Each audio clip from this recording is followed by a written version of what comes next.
All right, so I'm back in the truck. Yeah, I'm just getting some gas myself. Yeah. So we were talking about, I don't know, I think the last thing I really remember was that I said about how in physics and in video games, things don't seem to exist until you need to detect them. You started talking and I didn't really hear what you said. Right. Well, no, I agreed with you. It's sort of like the old, if you turn out the lights, and you can't see anything and you don't touch anything, is everything still there? Yeah. And it's hard to prove. It's exactly like that. Yeah. Yeah, it's exactly like that. It's very, it's just weird. It's weird. It's spooky. And you don't run into things like this normally in the natural world where you can't explain it. No, you don't. Yeah, and that's why I'm always been interested in this type of stuff. I always doesn't necessarily mean. I mean, there's other explanations besides we're living in a video game or something like that. So oh yeah, no, absolutely. I don't really think that one. The one that we're talking about, that we're arguing now, that we are already in the virtual reality, that I don't think. I find that hard to believe. Well, your point was there will come a point in the possibly near future when our ability to create virtual reality will become so advanced that it's impossible to distinguish from real life. Right. And you said, if this is true, how do we know we're not already in it? Right. And it's a completely valid point. I'm 100% certain that in the near future we will create that level of virtual reality. I don't think it's going to be like, it's not going to be like a video screen plugged onto your face. Like it is now. It's going to be like plugged directly into your brain or something. Yeah. Yeah. I mean, I think it could go as deep as we could take a pill filled with small robots of some kind, and they could go into your brain and start just firing the neurons that you need. I'm not on the. I'm a different kind of. I like to think about all this stuff, and I like to prognosticate and come up with ideas and think about what could be. But I'm also very far removed from the actual science that will make it happen. That stuff I'm not good with. I can't grasp it.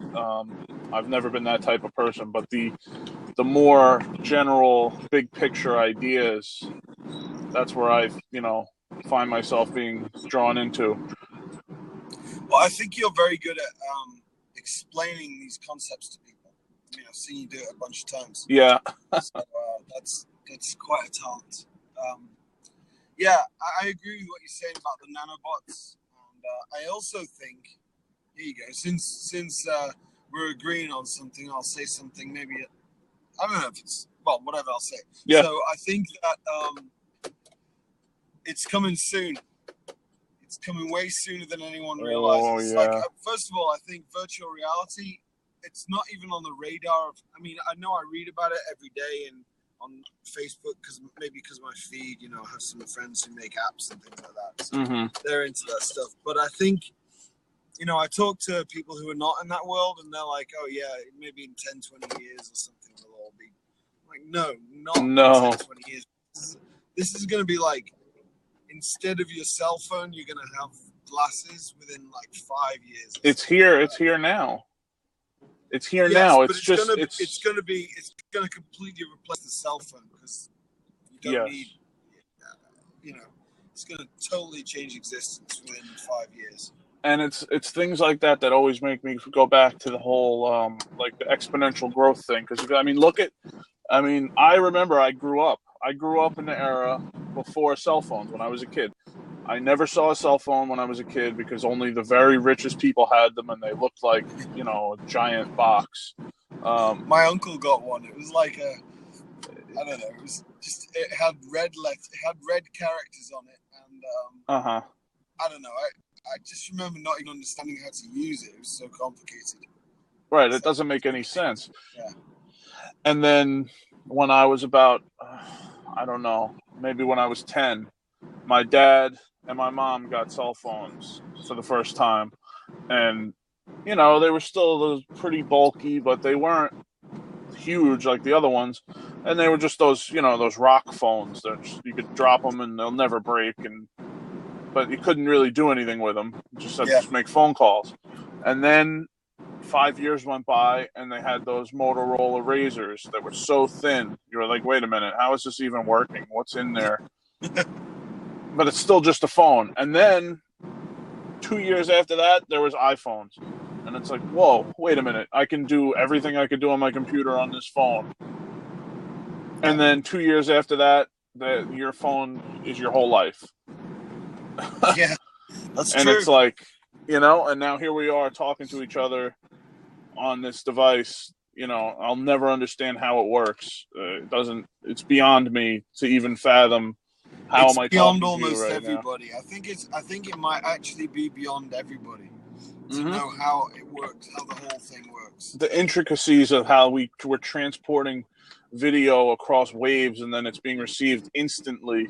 It's crazy. It's just totally nuts, but it's happening, and somebody's figuring out how to make it better all the time.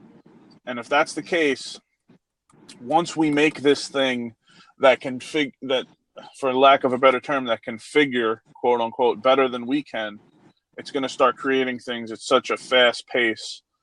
Uh, you know, it's going to become everything.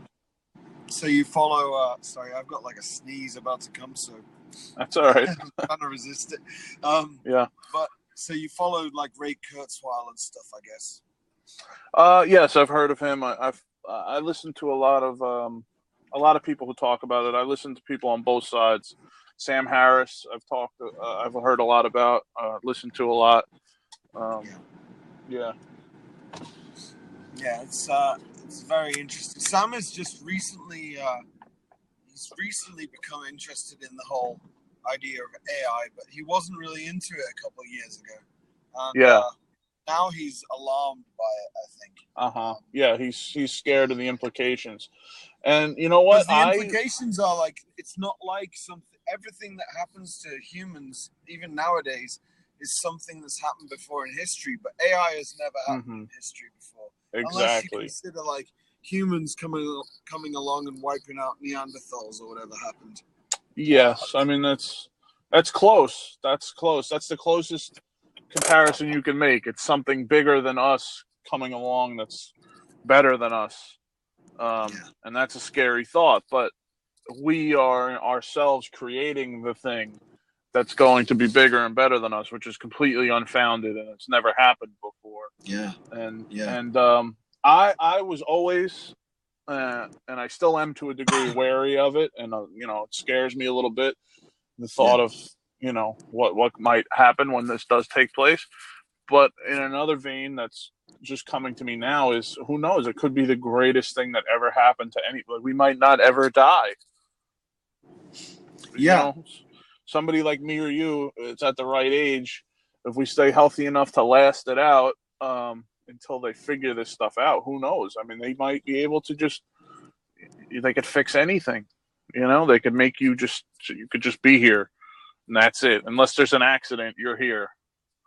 And Yeah, that, to me, that's extremely exciting. yeah, I agree with that. I also like the idea of changing the experience and making it more interesting and stuff. But Mm-hmm. I think the argument against AI that it might destroy us Mm-hmm. ignores something, which Yes. the idea that we are not alone in the universe. I don't know if we are or not, but it seems unlikely that we are. And if Oh we yeah. are, so the question is really how far away is the new the other intelligence that's building its own civilization, and Right. presumably came about through evolution and presumably followed similar patterns to us, where it builds technology and stuff, and then Right. eventually builds AI. So Yes. we're not the only potential source of AI in the universe. Absolutely. So what happens if we don't build a friendly AI and then some other civilization does, and they just say, well, these are cool spare parts? Yeah. Yeah. It's not out of the realm of possibilities. And another way to look at it, in an insane, meta thinking way is like the fourth wall type of thing. What if Yeah. all these people who are very religious are right, and we are created from God? Therefore, we already are artificial intelligence in a way. We're biological, but we were created, right? So me and you, Yeah. we're it in a crazy way. If that's true, we already did it, or somebody already did it, and who knows, man? It's the implications just go. There's just so many layers to it, and there's no way to know That's who's true. right. Actually, I never thought about that. What if Yeah, we we are could be artificial? we might be artificial. Or I've another race, an alien race out there might be created from one being that somehow survived and created its mind, and then it decided it needed to make a race, and it just did it. And it's not us, it's somebody else, but they're artificial intelligence. It So could I'm go on always and on. surprised at the number of people who believe that we are the result of aliens mating with whatever lived on the planet at the time. Right. I'm always surprised by that. I don't Yeah. think it's very likely that if let's imagine it was like there's two. First of all, I don't think humans are going to travel to other planets looking like humans. I think we're gonna send probes, and those probes are going to be nanobots, like we discussed earlier, and Right. we're just gonna send out the essence of our civilization, not our actual flesh bags, essentially. Right. And so I imagine that's how any other species would end up doing it too, because it just seems weird to send a skeleton through space. So, given that's the case, why would they mate with the local population? I don't know. I don't get the point of that. Well, why would they pick another animal and just decide we're going to grow its brain or something? in a slightly different vein, but sort of the same idea. Have you ever heard of I believe it's called sperma something, Panspermia. panspermia, that's it, where Yeah. they didn't directly come here, but they just released spores of some type that can inhabit the minds of our ancestors, and then spark our eventual evolution into what we are today. I mean, that's sort of the same idea.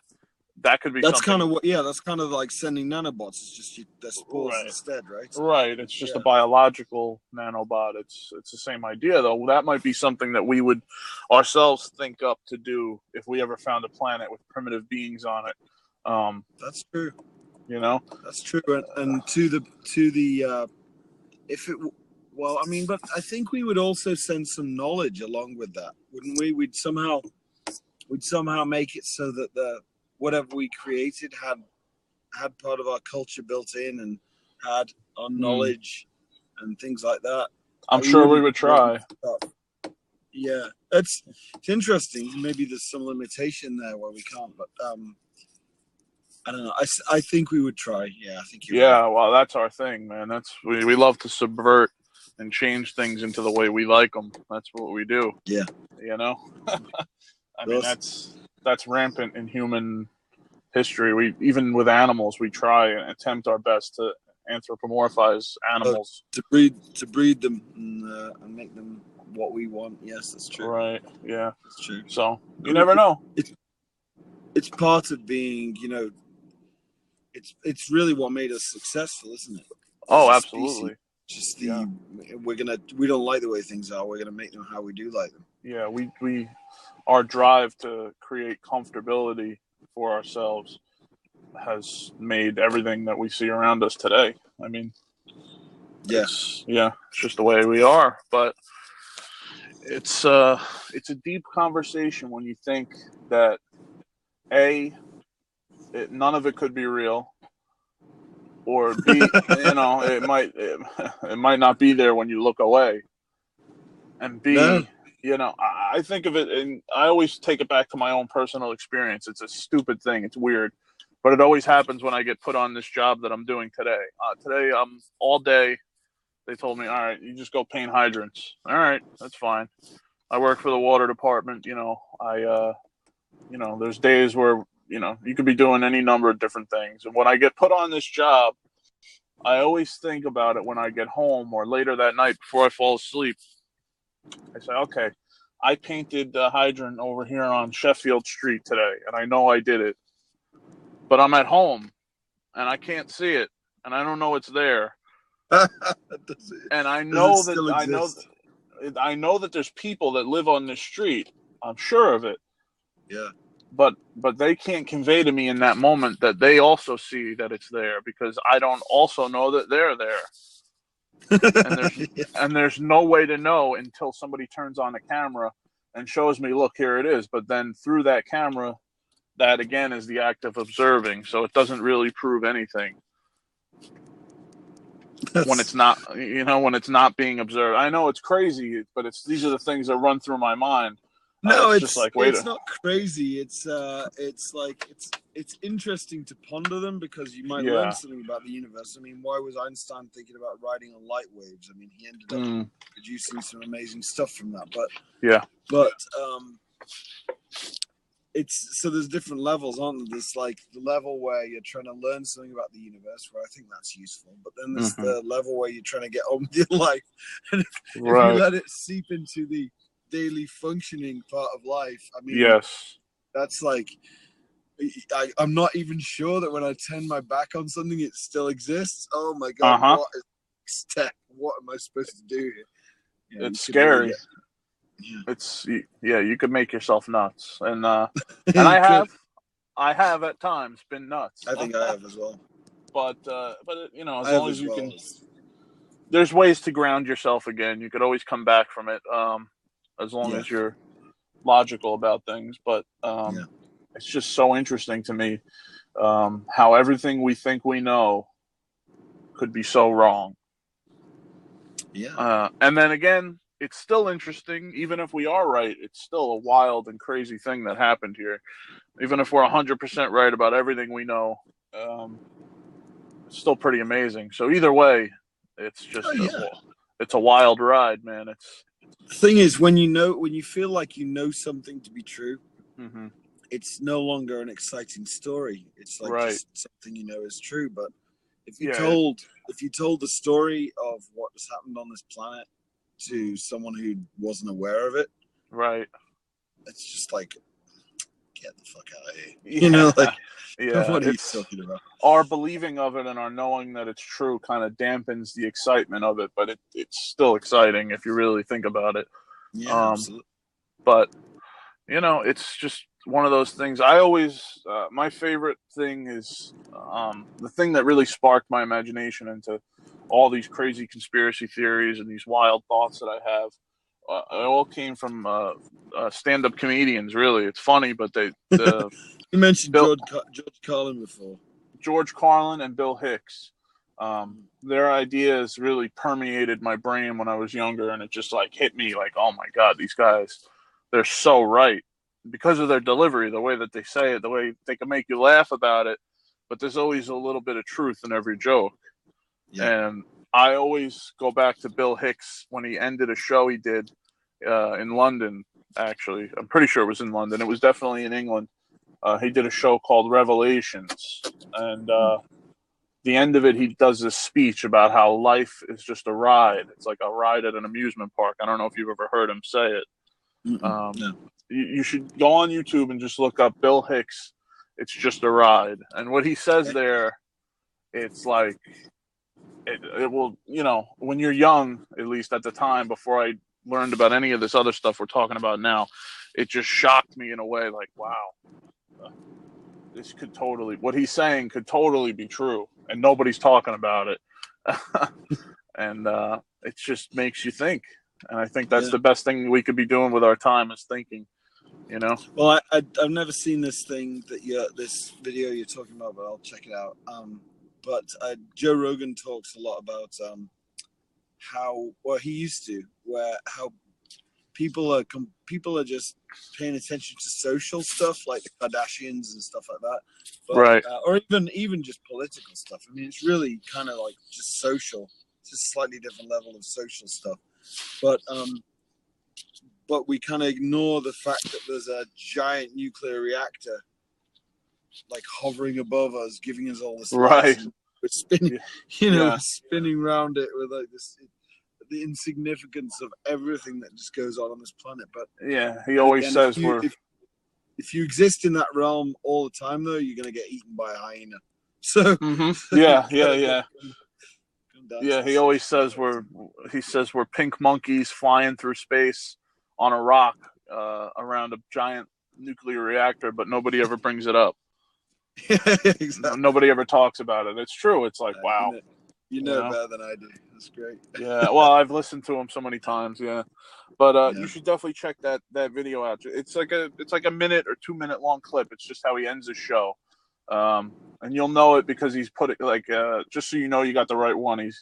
It starts out with him and he's like putting on his hat and his coat because he's getting ready to leave, and he gives this little 2 minute speech, and it's like, whoa, that makes a lot of sense.